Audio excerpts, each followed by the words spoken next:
มันช่างนี่ช่างเหมือนแต่ឆ្ងាញ់មែនតាខ្ញុំផឹកនៅអាហាងbrand ក្នុងពេញអត់បានឆ្ងាញ់ដូចមច្ឆារបស់ពួកឯងផងណាបាទពូសូមអនុញ្ញាតយកសម្លេងរបស់ក្មួយដែលនិយាយថាតែបៃតងមានរសជាតិឈ្ងុយឆ្ងាញ់និងអត្ថប្រយោជន៍យ៉ាងណាខ្លះចំពោះសុខភាពនោះបាទដើម្បីឲ្យបងប្អូនយើងបានដឹងផងបាទពូយកតែសម្លេងមកទេគឺថាមិនយករូបភាពអីមកទេហើយបើសិនជាក្មួយមានយោបល់យ៉ាងម៉េចអាចជម្រាបអាចប្រាប់បងពូវិញផងបាទអរគុណច្រើនបាទអរគុណដូចគ្នាបានតាពូចង់ថតក៏បានចង់ជាសលេងក៏បានព្រោះអត់អីទេពូអត់អីទេព្រោះដោយសារតែរបស់ពូឆ្ងាញ់ខ្លាំងហើយអត់មានមិនថាមិនប៉ះពាល់ដល់សុខភាពទេវាជំនួយដល់សុខភាពពូខ្ញុំញ៉ាំតែបៃតងហ្នឹងខ្ញុំគេងបានហើយអត់មានវល់ទេហើយឆ្ងាញ់ខ្លាំងមែនតើទាំងឆ្ងាញ់ទាំងជំនួយម្សៅម៉ាឆាយកទៅធ្វើម៉ាស់បិទមុខទៀតបងមច្ឆារបស់ពូឆ្ងាញ់មែនតាខ្ញុំផឹកនៅអាហាងbrand ក្នុងពេញអត់បានឆ្ងាញ់ដូចមច្ឆារបស់ពួកឯងផងណាសៅរ៍អាទិត្យអត់ធ្វើការហ្នឹងឆុងម្នាក់មួយកែវក្នុងផ្ទះណាហ្នឹងហើយខ្ញុំយកមកលាយមួយដោះគោឆៅបិទមុខលពូវាជាអាចជ្រុយជាស្នាមយើងមុខអាចជ្រុយយើងមុខជាប់ហ៎ជាតាលពូបងអើយខ្ញុំដាក់មកលភាពបាយតែអត់តន់ពេញទេប៉ុន្តែវាយធ្វើតាមនេះមកឯងក្នុងវីដេអូហ្នឹងបន្ទាប់មកកដៅទៅដោះគោស្រស់ព្រោះយើងហូបក្ដៅហើយដាក់ទឹកខ្មុំបន្តិចឆ្ងាញ់បងឆ្ងាញ់ខ្លាំងប្តីថាឆ្ងាញ់ណាស់មច្ឆាយកមកឆ្ងាញ់ខ្លាំងពូអត់ដែរជួបទេហើយខ្ញុំធ្លាប់ញ៉ាំតែបៃតងនៅកន្លែងគេផ្សេងពូញ៉ាំហើយនឹងតែវិលមុខហើយក៏វាអត់ចេញជាតិតែមកដល់ដូចនឹងលាយអីហើយមិនថាប្រេនខ្លាំងប៉ុណ្ណាញ៉ាំហើយនឹងវិលមុខហ្មងដល់ពេលកន្លែងពូមច្ឆាគឺខ្ញុំញ៉ាំសុតហើយនឹងឆ្ងាញ់មកឈ្ងុយហ្មងពូហើយអត់វិលមុខអីហើយដាក់តែធ្ងន់ប៉ុណ្ណាក៏អត់មានចេញវិលមុខអីវាទៅជាស្រួលខ្លួនហើយឆ្ងាញ់ពូមច្ឆាហ្នឹងល្អខ្លាំងពូល្អមែនតែនហ្មងហើយនៅសល់ពាក់កណ្ដាលទៀតនៅខ្ញុំនៅញ៉ាំទៀតទៅអស់ពាក់កណ្ដាលពូហើយចង់មើលអីផ្សេងទៀតសូមសរសើរតែមួយតែពេលខ្ញុំផឹកទៅមានអារម្មណ៍សប្បាយដូចជាខុសពីធម្មតាសប្បាយលក្ខណៈថាហាងភ្លឺថ្លាហើយហាងម៉ត់នឹងមកពីផឹកតែឬមកពីញ៉ាំអីខ្ញុំមិនដឹងទេលក្ខណៈថាខ្ញុំមើលទៅខុសធម្មតាពីមុនផឹកស្រាប់អីទៅមានអារម្មណ៍ស្បាយយើងធ្លាក់អីទៅដល់ពេលផឹកតែម្នាក់មានអារម្មណ៍ថាដូចជាស្បាយយ៉ាងតឹងបាទបន្ទាប់ពីបានស្ដាប់នៅ comment របស់បងប្អូនរួចហើយនោះខ្ញុំក៏សូមរំលឹកបងប្អូនតិចដែរថាមច្ឆារបស់យើងនេះគឺជាម្សៅតែបៃតងដែលមានគុណភាពល្អសរីរាង្គបាទហើយក្រុមហ៊ុនបានបញ្ជាក់ប្រាប់ខ្ញុំទៀតថានេះគឺជាក្រុមហ៊ុនដែលផលិតតែសរីរាង្គដំបូងគេតាំងពីឆ្នាំ1989មកបងប្អូនបាទបច្ចុប្បន្ននេះគឺថាមាន EU standard បាទ EU standard organic tea ដែលជាតែសម្រាប់យកទៅលក់នៅសហភាពអឺរ៉ុបនោះបងប្អូនបាទអញ្ចឹងគឺថាធានាបាននៅគុណភាពពីព្រោះថាយើងញ៉ាំតែបៃតងដើម្បីសុខភាពអញ្ចឹងត្រូវតែជ្រើសរើសតែគុណភាពល្អដែរបងប្អូនបាទ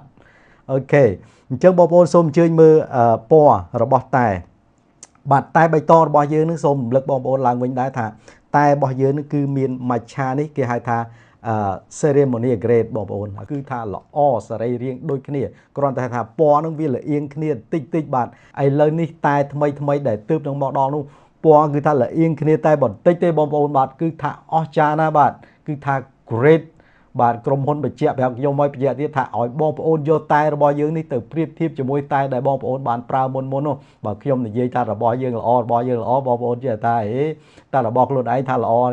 បាទគឺថាល្អមែនប៉ុន្តែបងប្អូនកុំអាចជឿទាំងស្រុងសូមអញ្ជើញយកទៅប្រៀបធៀបជាមួយនឹងតែដែលបងប្អូនបានប្រើមុននោះតើវាខុសគ្នាយ៉ាងម៉េចទៅបងប្អូនបាទ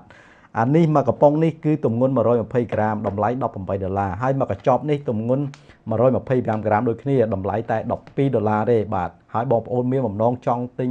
ច្រើនយកទៅលក់វិញឬក៏យកទៅឆុងលក់ទោះហាងកាហ្វេហាងតែរបស់បងប្អូននោះតូចក្តីធំក្តីគឺថាអាចយកតែនេះទៅបម្រើភ្ញៀវបានបាទហើយធានាថាភ្ញៀវបងប្អូនគឺថាពេញចិត្តបាទពេញចិត្តតែម្ដងបាទចាពូខ្ញុំបានទទួលតែពូហើយតែមច្ឆាពូយកមកធ្វើប្រភេទឡាតេឆ្ងាញ់ណាពូទាំងក្តៅទាំងត្រជាក់អត់ដូចតែមច្ឆាមុនដែលខ្ញុំធ្វើទេមច្ឆាមុនខ្ញុំធ្វើទៅភ្ញៀវគាត់ញ៉ាំ họ đónគាត់ញ៉ាំនៅសល់បាតកែវតិចតិចណាដល់ពេលមកឆាម្ដងនេះយកមកធ្វើជូនភ្ញៀវគាត់ញ៉ាំឡើងអស់ហើយខ្ញុំធ្វើញ៉ាំខ្លួនឯងដែរឆ្ងាញ់មែនរសជាតិវាខ្ទិះហើយឈ្ងុយនិយាយទៅយកមកធ្វើឡាត់ប្រភេទឡាតេឆ្ងាញ់ណាពូ ខ្ញុំធ្លាប់ទិញតែខាងបងមកលក់ដល់ពេលចឹងអត់ហ៊ានដូរហាងទេដោយសារតែនៅនេះមានលក់ដែរតែអត់ហ៊ានទិញព្រោះខ្ញុំប្រើបបងហ្នឹងគេថាឆ្ងាញ់គេហូបទៅគេថាឆ្ងាញ់ចឹងណាពូដោយសារតែខ្ញុំធ្លាប់ទិញអាផ្សេងហូបគេថាហូបអត់កើតតែរបស់ពូយកមកគេថាឆ្ងាញ់ បងប្អូនខ្លះថាពូតែពូល្អយ៉ាងហ្នឹងខ្ញុំលក់បានតែមួយកែវ 4-5 ពណ៌ហ្នឹងតើលក់ចំណេញទេពូបាទមិនបញ្ហាទេបាទគឺថាមានតម្លៃពិសេសសម្រាប់បងប្អូនយកទៅឆុងលក់ឬក៏យកទៅលក់បន្តនោះបាទតើបងប្អូនមានឆ្ងល់ទេបាទតើហេតុអ្វីបានតែរបស់យើងមានគុណភាពល្អរសជាតិឈ្ងុយឆ្ងាញ់បរិសុទ្ធពីធម្មជាតិជាពិសេសគឺសរីរាង្គដែលមាន EU Standard Organic Tea នោះហើយយើងលក់តម្លៃសមរម្យបំផុតបងប្អូនបាទបើប្រៀបធៀបជាមួយនឹងតែផ្សេងនោះបាទពីក្រោយនៃតម្លៃដ៏ពិសេសនេះគឺដោយសារខ្ញុំបាទបានធ្វើការទំនាក់ទំនងផ្ទាល់ជាមួយនឹងរោងចក្រធំដែលបានផលិតតែលក្ខណៈអន្តរជាតិបងប្អូនបាទតែគុណភាពល្អតម្លៃធូរថ្លៃបំផុតដែលបងប្អូនអាចយកទៅពិសានិងយកទៅលក់ដូរបានបាទគឺខ្ញុំបានទៅដល់រោងចក្រផ្ទាល់បាទភ្ញៀវជនជាតិជប៉ុនដែលគាត់អញ្ជើញមកពិសាតែនៅទីនេះគាត់ថាតែនេះបើនៅស្រុកគាត់តម្លៃថ្លៃខ្លាំងណាស់បាទហើយមិនបានសរីរាង្គដូចនេះផងបាទមានចាប់អារម្មណ៍អញ្ចឹងហ៎អង្គុយសិនអញ្ចឹងចង់ភ្លក់បាន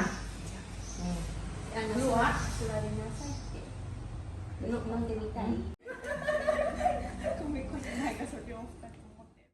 มัทฉะនេះឆ្ងាញ់មែនតើ អូខេអរគុណច្រើនអរគុណជប៉ុនថាម៉េចអរគុណ ありがとう